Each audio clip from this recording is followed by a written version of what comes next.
70 से ज्यादा दरवाजे हैं। मेरे वो भाइयों जो लोन में गिरफ्तार हैं, जो सूदखोरी में गिरफ्तार हैं, जो लोन लिए बैठे हुए हैं, अल्लाह से तौबा करिए, तौबा करिए कि आज के बाद लोन नहीं लेंगे, आज के बाद हराम कमाई को हाथ नहीं लगाएंगे। अल्लाह के नबी फरमाते हैं कि सूद के 70 से ज़्यादा दरवाजे हैं, उसमें से सबसे छोटा दरवाज़ा ये है कि एक बेटा अपनी माँ के पास जाए, मन अता उम्महु अलानिया, अपनी माँ के पास जाए और अपनी माँ के साथ मुँह काला करे, जिना करे। मेरे भाइयों 70 से ज़्यादा दरवाजे हैं और उनमें सबसे छोटा दरवाज़ा अल्लाह के नबी फरमा रहे हैं, उनमें सबसे छोटा दरवाज़ा ये है कि एक बेटा अपनी माँ के साथ जिना करे। मेरे भाइयों, हमारे और आपके अंदर, हमारे और आपके गिरबान इतने ज़्यादा सफ़ेद हो गए हैं कि मेरे भाइयों अपनी माँ के साथ जिना करेंगे, अपनी माँ के साथ जिना। मौलाना साहब लोन वालों को तो आपने कह दिया कि जिनाकार हैं, वो तो जिनाकार है। अल्लाह के नबी से जाके कहो, क्यों ऐसी मिसालें देते हो? मुनाफिक की मिसाल मैंने दी कि वो अल्लाह के नबी फरमाते हैं मुनाफिक उस गरम बकरी की तरह है जो दो बकरों के बीच में फंसी होती है और वो सोचती है हम अपनी प्यास मिटाए तो किधर मिटाए। मौलाना साहब ये क्या बोल दिया, गरम बकरी? अरे अल्लाह के नबी से जाके करो। अल्लाह के नबी नौज़ बिल्लाह इतने समझदार नहीं थे आप लोगों की तरह, आप ज्यादा समझदार हैं। मैंने कहा एक कुत्ता जो बर्तन में मुंह डाल दे, हमारा नबी फरमाता है कि 7 मरतबा उसको धुलना पड़ेगा, 6 बार ऐसे ही पानी से, पहली या आखिरी बार मिट्टी से धुलना पड़ेगा। मिट्टी का दौर नहीं है, साबुन से धुल लीजिए।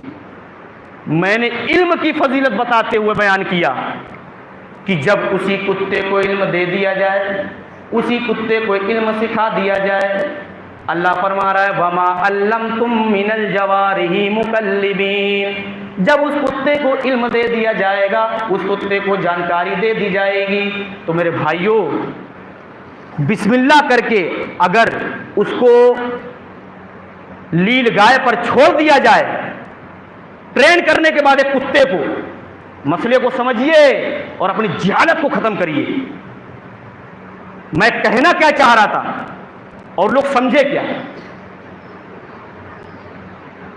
अकल खुरों की यही पहचान है। इतनी बड़ी मिसाल अल्लाह के नबी और अल्लाह रब्बुल आलमीन फरमा रहा है कि एक कुत्ता जिसका लुआब इतना खतरनाक है कि 7 मरतबा उसको धुला जाएगा, लेकिन उसी कुत्ते को अगर इल्म दे दिया जाए, ट्रेन कर दिया जाए और उसको बिस्मिल्लाह करके शिकार पर छोड़ दिया जाए, अल्लाह फरमाता है वो शिकार तुम्हारे लिए जायज है। इल्म की वजह से उस कुत्ते को फजीलत क्यों मिली? क्यों मिली बताइए? इल्म की वजह से उसको सिखाया गया। मैंने कहा कि हम और आप उस कुत्ते से भी बदतर हैं। तुम नहीं बोला, कैमरा लगा हुआ। मैंने कहा हम और आप, अपने आप को ही बोला, कुत्ते से बदतर। इसमें क्या चर्चा हुई? मौलाना साहब ने पांडुरला वालों कुत्ता बोल दिया। अल्लाह रहम करे। ये सारी अफवाहें मौलाना साहब बड़ा सख्त बयान करते हैं।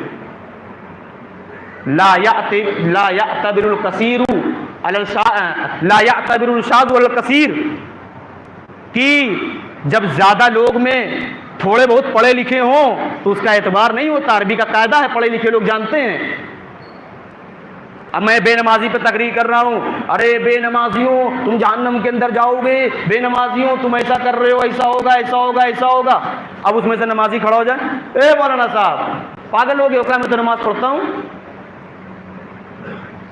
तो वो कौन हुआ? वो पागल हुआ। बेनमाजी पे तकरीर होगी तो जो नमाज नहीं पढ़ता उसको बुरा लगेगा। रोजेदार की फजीलत पे बयान होगा तो बेरोजगार का ऑटोमेटिक खात्मा हो जाएगा। जो रोजा नहीं रखता उसको बुरा लगेगा। वैसे ही मैंने एक मिसाल दिया कि इस पांडुर्ना की सरजमी पर यहां इतने मर्द हैं। जुमे वाले दिन मैंने कहा कि कोई अगर डीएम के पास जाए, उसको बात करना पड़े, एप्लीकेशन लिखना पड़े इंग्लिश में, तो वो नहीं लिख सकता। मौलाना साहब आपने चैलेंज कर दिया। अरे अल्लाह के बंदो, आप लोग में बहुत सारे लोग पढ़े लिखे हैं। जो पढ़ा लिखा होगा उसको बुरा नहीं लगेगा, वो तो जान रहा मैं पढ़ा लिखा हूं। मैं तो उनको उभारना चाह रहा था जो तालीम के मैदान में पीछे हैं। उनके माँ बाप को जगाना चाह रहा था जो अपने माँ बाप, अपने बच्चों को अच्छी तालीम नहीं दे रहे हैं। बेमतलब का फसाद, बेमतलब का झगड़ा। अल्लाह के नबी ने कहा, मैं आपको हर तरीके से समझाने की कोशिश कर रहा हूं, इसके बावजूद भी ना समझ में आए तो आपसे बड़ा जाहिल कोई नहीं, आपसे बड़ा जाहिल कोई नहीं। अल्लाह के नबी ने क्या कहा? निसाउन कासियातुन आरियातुन माइलातुन व मुमीलातुन, कि बहुत जल्द एक ऐसा जमाना आएगा कि औरतें बज़ाहिर तो कपड़े पहनी होंगी लेकिन इस्लाम की नज़र में नंगी होंगी। और ऐसी औरतें जन्नत में दाखिल होना तो बहुत दूर की बात है, जन्नत की खुशबू भी महसूस नहीं कर सकेंगी। और जन्नत की खुशबू के बारे में अल्लाह के नबी फरमाते हैं कि एक घोड़े पे बैठ जाओ और चलते रहो, 40 साल तक चलते रहो, वहां तक पहुंचने के बाद भी वो जन्नत की खुशबू नहीं आई। इतनी दूर तक आती जन्नत की खुशबू, 40 साल तक चलते रहो, चलते रहो, चलते रहो, जन्नत की खुशबू जहां तक आप पहुंचे हो 40 साल के बाद, वहां तक के मेरे भाइयों जन्नत की खुशबू आती है। अल्लाह के नबी फरमाते हैं ऐसी बेहया औरत जन्नत की खुशबू भी नहीं सुन पाएगी। अरे मौलाना साहब, आपने पांडुर्ना की औरतों को बेहया बोल दिया। अलमारा तू इधर फबरत बिल मजलिस फैया कजा व कजा व कजा जानियतन जानियतन जानियतन। अल्लाह के नबी फरमाते हैं जो औरत मर्दों की मजलिस से खुशबू लगा करके गुजरे वो औरत ऐसी है, ऐसी है, ऐसी है। अल्लाह के नबी से रहा नहीं गया, कहा जानियतन जानियतन जानियतन, वो औरत जानिया है, वो औरत जानिया है, वो औरत जानिया है। जाके अल्लाह के नबी से कहो, अल्लाह के नबी ये जानिया जानिया क्या कर रहे हैं? आप ऐसी गंदी संदी मिसालें क्यों दे रहे हैं? आप कुत्तों की मिसालें क्यों दे रहे हैं? अरे अल्लाह पे जाके एतराज करो। अल्लाह कह रहा है अल अवाम कल अनाम, अवाम में कुछ लोग जाहिल ऐसे होते हैं जो जानवरों से भी बदतर होते हैं, बल हुम अजल, जानवरों से भी बदतर होते हैं।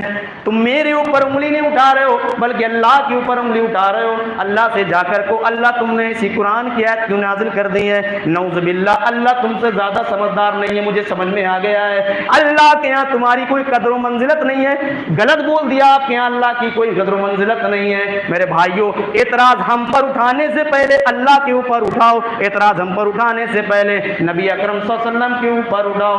मेरे भाइयों, मैं बयान ये कर रहा था कि यही औलाद जब फितना पड़, ये औलाद